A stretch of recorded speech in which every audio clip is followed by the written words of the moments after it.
नमस्कार दोस्तों, स्वागत है आपका अपने YouTube channel wow stories super में। आज हम आपके लिए लेके आए हैं नई कहानी जो सच्ची घटना पर आधारित है। मोटिवेशनल सपोर्ट के लिए कृपया चैनल को लाइक और सब्सक्राइब करें। दादाजी, आप क्या सोच रहे हैं? कुछ नहीं गोलू, मुझे कोई कहानी याद आ गई थी। कहानी मुझे भी सुनाओ ना दादाजी। ठीक है गोलू, तो फिर सुनो। गांव रामपुर चारों ओर से घने जंगलों और ऊंची ऊंची घास के खेतों से घिरा हुआ था। यह गांव दिन में बेहद सुंदर और शांत लगता था, लेकिन सूरज ढलते ही अजीब सा सन्नाटा छा जाता। लोग शाम होते ही अपने घरों में दुबक जाते थे। बच्चे घरों से बाहर निकलने की जिद करते तो बुजुर्ग उन्हें डांट कर अंदर कर देते। इस डर का कारण था गांव का पुराना आम का। चिंटू, उधर मत जाना। वो पेड़ खून पीता है। कई साल पहले भी कुछ लोग वहां गए थे, लेकिन कोई लौट कर नहीं आया। चुप हो जाओ, अब चलो यहां से। वह बहुत सुंदर थी। उसकी आंखें बड़ी बड़ी और काली थीं, बाल लंबे और चमकदार, और हंसी ऐसी कि सुनने वाले का दिल खुश हो जाए। लेकिन उसकी किस्मत इतनी अच्छी नहीं थी।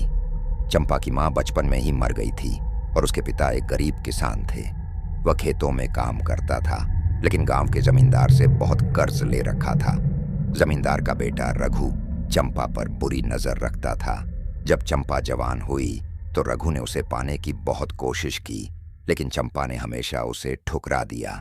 एक दिन जब चंपा अपने खेत में अकेली थी तो रघु ने उसे जबरदस्ती पकड़ने की कोशिश की।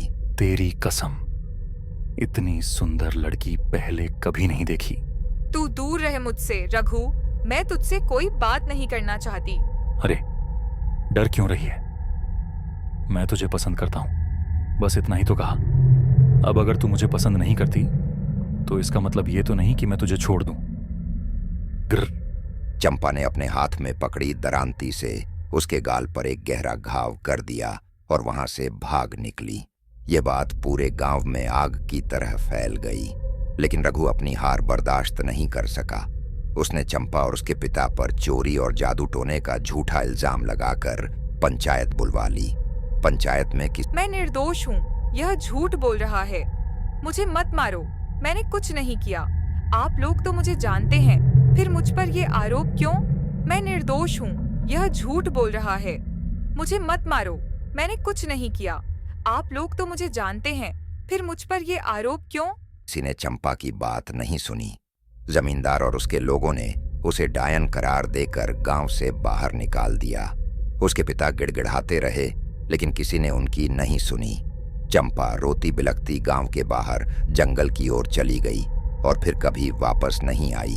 कहा जाता है कि कुछ दिनों बाद कुछ लकड़हारे जब जंगल गए तो उन्होंने चंपा की लाश एक पुराने आम के पेड़ से लटकी हुई देखी।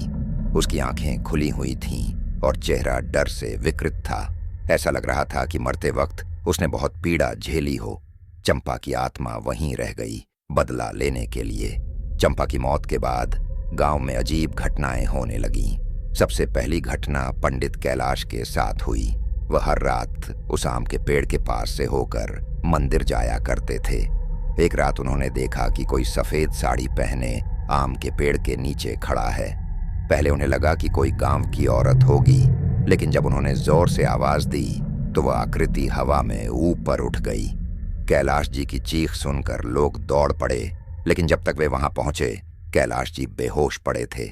जब उन्होंने होश में आने के बाद अपनी आप बीती सुनाई तो गांव वालों का शक यकीन में बदल गया।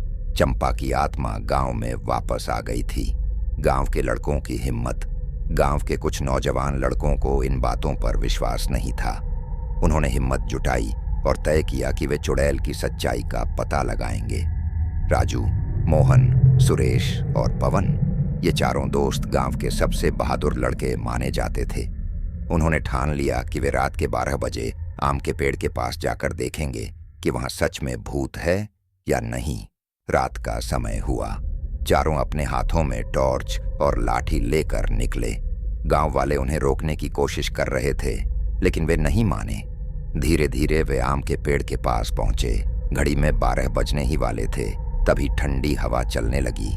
टॉर्च की रोशनी अपने आप बंद हो गई। चारों के दिल जोर जोर से धड़कने लगे।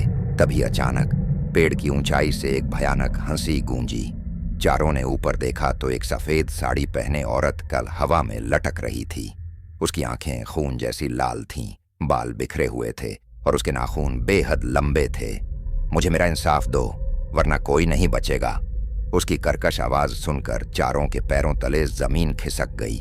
वे चीखते हुए भागे, लेकिन तभी पवन का पैर फिसल गया और वह गिर पड़ा। उसके दोस्त उसे उठाने दौड़े, लेकिन तभी चुड़ैल हवा से उतरकर उसके पास पहुंच गई। सुबह जब गांव वालों ने पेड़ के पास देखा तो पवन की लाश वहीं पड़ी थी।